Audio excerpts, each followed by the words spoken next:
Hello guys, today we will study about the history of invention of pi कि ये जो पाई है जो बड़ा ही स्पेशल नंबर है इसकी इन्वेंशन कैसे हुई, इसकी हिस्ट्री आज हम आपको बताएंगे। तो पहले क्या होता था, कोई भी सर्कुलर ऑब्जेक्ट होता था तो लोग जो हैं उसकी सरकमफ्रेंस, उसकी बाउंड्री की लेंथ को मेज़र करने के लिए सर्कुलर टेप यूज़ कर लेते थे। और बहुत बारी ऐसा हुआ कि उन्होंने जब सरकमफ्रेंस को डायमीटर से डिवाइड करते थे तो आंसर जो है सेम आता था। तो इस आइडियाज़ ने उनके माइंड में क्लिक किया कि ये क्या स्पेशल है कि हमेशा सरकमफ्रेंस और डायमीटर का जो रेशो है वो एक कांस्टेंट नंबर, सेम नंबर आता है। तो उन्होंने क्या किया, एक एक्सपेरिमेंट किया, एक बड़ा सर्कल लिया, फिर एक छोटा सर्कल लिया और दोनों के सरकमफ्रेंस और डायमीटर को मेज़र करके उस टेप से और डिवाइड किया। सरकमफ्रेंस और डायमीटर का जो रेशो है वो हमेशा ही 3 के अप्रॉक्स वैल्यू आती थी, यानी वो हमेशा ही एक कांस्टेंट वैल्यू आती थी। तो फर्दर स्टडीज़ हुई और फिर ये जाना गया कि ऐसा क्या स्पेशल है कि ये वैल्यू क्या 3 ही है या थोड़ा सा वेरिएशन है। बट क्योंकि टेक्नोलॉजी इतनी एडवांस नहीं थी तो हमेशा थोड़ा थोड़ा वेरिएशन नोटिस किया गया इस रेशो में। तो many mathematician and scientist worked on it, बहुत सारे लोगों ने काम किया और उन्हें ये सोचने पर मजबूर कर दिया कि इसका एक्चुअल वैल्यू क्या है, ये रेशो का एक्चुअल वैल्यू क्या है।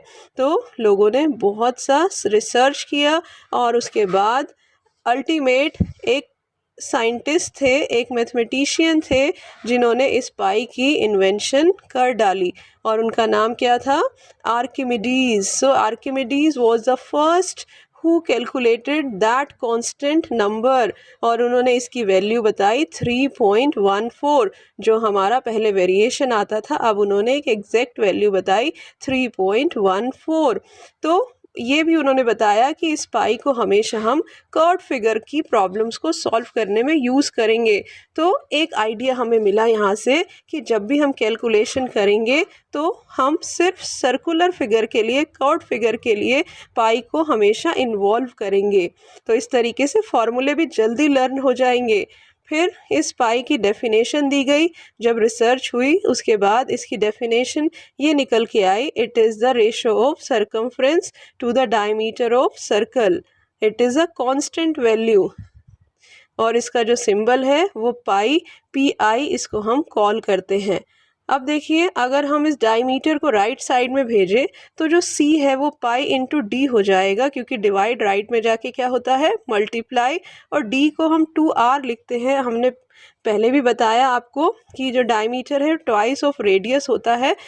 So C is equal to 2πr, एक नया फार्मूला हमने इन्वेंट किया। अब हमारा नेक्स्ट टॉपिक कि पाई कैसा नंबर है, इज़ इट रैशनल और इररेशनल। बहुत कन्फ्यूजन होता है बच्चों को इस टॉपिक पर कि पाई किस टाइप का नंबर है, क्या वो रैशनल है, क्या वो इररेशनल है। तो आज आपका वो कन्फ्यूजन भी रिमूव कर देते हैं। हम पाई की वैल्यू 22/7 क्यों लेते हैं, ताकि अपना कैलकुलेशन और अपनी ईज़ के लिए हम उसको यूज़ कर लेते हैं, क्योंकि उसकी वैल्यू कैलकुलेटर से अगर हम करें तो 3.142857143 होती है। और क्योंकि ये जो नंबर है ये रिपीट हो गया, नॉन टर्मिनेटिंग तो है, देखिए कंप्यूटर में जो शो हो रहा है, but it is repeating, it means ये कैसा नंबर है, रैशनल। तो अभी तक हमें पता चला कि पाई जो है वो एक रैशनल नंबर है, मगर ये क्या सही है। अब मैं नेक्स्ट आपको बताना चाहूँगी कि पाई इररेशनल है, फिर आपको क्लियर पिक्चर आएगी कि कौन सा राइट है, रैशनल और इररेशनल। तो the fact that pi is rational is wrong. अब मैं कह रही हूँ कि जो फैक्ट मैंने पहले आपको डिस्कस किया कि वो रैशनल है वो रॉन्ग हो गया, क्योंकि सुपर कंप्यूटर में भी पाई की वैल्यू को जब कैलकुलेट किया गया उसने 22 ट्रिलियन तक डेसिमल प्लेस चेक किए, वो नॉन टर्मिनेटिंग और नॉन रिपीटिंग आया। तो जब कंप्यूटर ही ने हाथ जोड़ दिए, भाई मैं नहीं कर पाऊंगा इस कैलकुलेशन को, तो हम कौन होते हैं। इट मीन्स ये नॉन टर्मिनेटिंग है और नॉन रिपीटिंग है। इट मीन्स क्या हो गया, इट इज़ इररेशनल नंबर। तो अब हमारा वो कन्फ्यूजन रिमूव हो गया। अब फाइनली हम पाई को क्या कॉल करेंगे कि ये इररेशनल नंबर है। तो अब हमारे माइंड में ये क्वेरी तो अभी भी रह गई, फिर हम इसकी वैल्यू को 22/7 ही क्यों लेते हैं। देखिए पाई की वैल्यू इतनी बड़ी है कि कैलकुलेशन में इसे हम यूज़ ही नहीं कर सकते, तो हम इसकी वैल्यू को 2 डेसिमल प्लेस, 3 डेसिमल प्लेस या 4 डेसिमल प्लेस तक ही यूज़ करते हैं। और हमने देखा 22 को 7 से जब डिवाइड किया जाता है और उसका जो आंसर आता है उसके भी स्टार्टिंग के 2-3 डेसिमल्स जो हैं वो पाई की वैल्यू से, एग्जैक्ट वैल्यू से मैच करते हैं। दैट्स वाई पाई की वैल्यू को 22/7 या फिर 3.14 लिया जाता है। यानी हम जो कैलकुलेशन करते हैं वो एग्जैक्ट नहीं होती है, पाई की वैल्यू जो है वो थोड़ा सा वेरिएशन शो होता है। अब पाई की नेमिंग कैसे की जाती है? ये जो एक ग्रीक लेटर है, पाई इज़ अ ग्रीक लेटर, और ग्रीक में सरकमफ्रेंस का जो मीनिंग होता है, पेरीमीटर का जो मीनिंग होता है वो आपके सामने शो हो रहा है। और जो ये मीनिंग जो इसका ग्रीक लेटर में लिखा हुआ है सरकमफ्रेंस, उसका फर्स्ट लेटर क्या है? ये सिंबल ही है, जैसे हम पाई का सिंबल बनाते हैं वो सिंबल ही है। अब ये ग्रीक अल्फ़ाबेट का 16th लेटर है, और अमेजिंग फैक्ट ये है कि हमारे इंग्लिश अल्फ़ाबेट का 16th लेटर कौन सा है? पी। इसीलिए उसको, इस सिंबल को अपने पी से कनेक्ट करके इस सिंबल को क्या बुलाया गया? पाई। है ना, बड़ा इंटरेस्टिंग सा फैक्ट। अब नेक्स्ट देखिए, when is pi day celebrated? अब जैसे हमारा बर्थडे आता है ऐसे ही पाई का भी बर्थडे आता है। It is very interesting fact.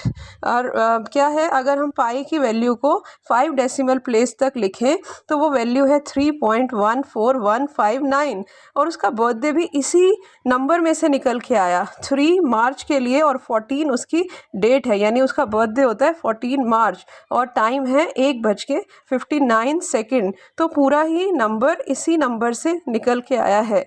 I think this is very interesting. You hope you all enjoyed this video, and thank you and have a nice day.